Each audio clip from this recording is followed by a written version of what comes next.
Hello and welcome to the WIHS Journal, Public Affairs from 104.9. I'm Paul Kretschmer.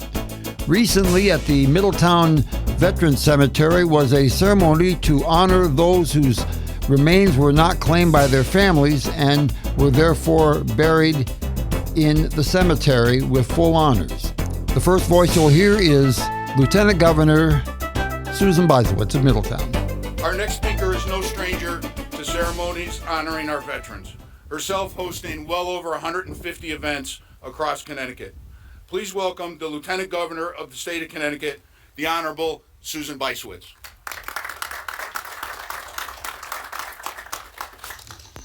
Good morning, and what a privilege to be with all of you on this beautiful fall day to honor in a very solemn way 6 of our United States military veterans from Connecticut. And I want to thank our Veterans Affairs Commissioner Ron Welch, the funeral directors, Association President Lionel Lassard, and all of our Patriot Guard riders, our veterans community in Connecticut, and our South Fire District for making this ceremony so special. And this is a solemn occasion that is testament to our commitment in Connecticut to make sure that none of our veterans are ever forgotten. In 2009, Connecticut became the first state in the country to establish new protocols to identify unclaimed cremated remains of our veterans in funeral homes. And today, we mark the 9th ceremony of its kind since then, all dedicated to ensuring that all of our veterans get the dignity of full military honors. And it's a poignant reminder, as we are just a few days before our local elections here in Connecticut, and about a week before Veterans Day, that our freedom to elect our leaders and to speak as we choose and to worship as we choose was given to us by the sacrifice of our United States military men and women. And so today we honor 6 brave souls, and among them is a very remarkable woman, Sergeant Bernice Greenstreet Record. She served in the Army Air Forces from 1945 to 1946, at a time during World War II when our country had over 16 million Americans serving in that war.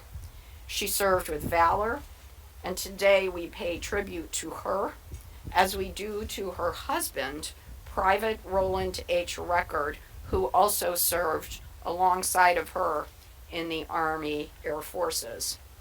The veterans that we are remembering today come from very diverse backgrounds, each with their own unique stories and sacrifices. And so we remember, in addition to the records, Tech 5, Wilfred A. Carpentier, Corporal Robert L. Costin Sr., Field Artillery Michael Joseph Gudadoria Jr., and Airman First Class Joseph Henry O'Brien II. Their service ranges from World War II to the Vietnam era, and they contributed to the very rich tapestry of our country's history. And it's our duty to ensure that our heroes get final resting places and receive the burials that they deserve. We will not forget their service to our country. So I want to say thank you so much for including me in this beautiful event. It's an honor for the governor and I to represent you every day. God bless you, your families, our beautiful state, and our great country. Thank you so much.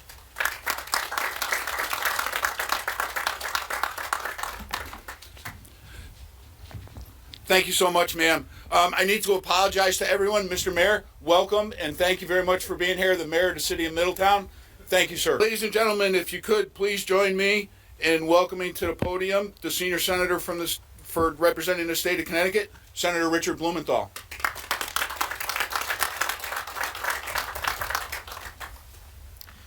Thank you so much. I'm really honored to be here again. I think I've been at most, perhaps all of these ceremonies, and each one is very profoundly moving and inspiring, in part because of the turnout of our veterans. Many of you have been here year after year because we make a statement by being here that we refuse to forget, we refuse to abandon any man or woman who has worn the uniform, served this country. Each of these veterans raised their right hand and took the same oath you did. They served as you did. And unfortunately, for reasons that we will never know probably, they were abandoned, forgotten, and today we say thank you to them. Thank you for your service. Some of them have been in funeral homes for almost 50 years. William Carpenter died in 1976. Roland Record died in 1998. And we not only thank them, but the funeral directors, and thank you to our Department of Veteran Affairs, Ron Welsh, Commissioner, thank you. You know, we say today that we will not forget or abandon any veteran. We should say that while they're alive, as well as when they've passed away. Leave no veteran behind, the living or the dead.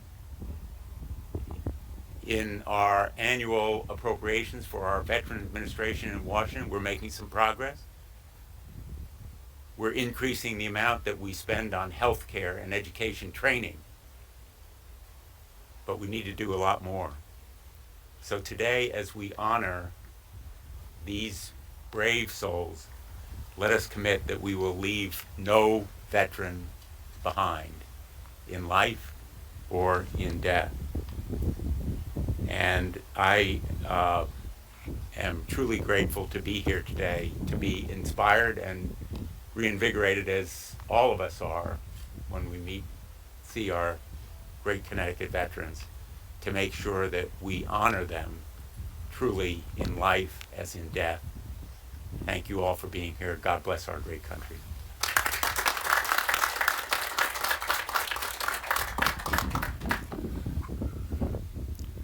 Thank you, Senator.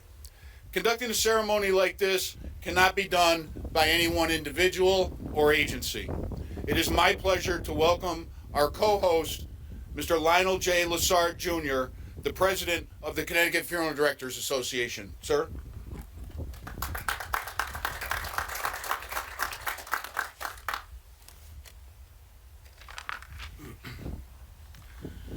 Thank you, Commissioner Welch, Governor Lamont, Lieutenant Governor Bisewicz, Senator Blumenthal, and Mayor Florsheim.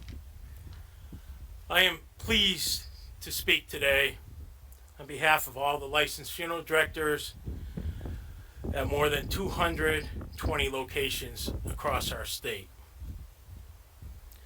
It's also a great honor for me, having been a son of a late Army World War II veteran, having a brother-in-law serve in the Vietnam War who's disabled, and having co-workers that have faithfully served our country. This is the first of two programs about the Veteran Cemetery ceremony for those whose veterans' remains were unclaimed. For further information, call us at 860-346-1049, 860-346-1049. Opinions expressed are those of the participants, not necessarily those of the staff or management of the station.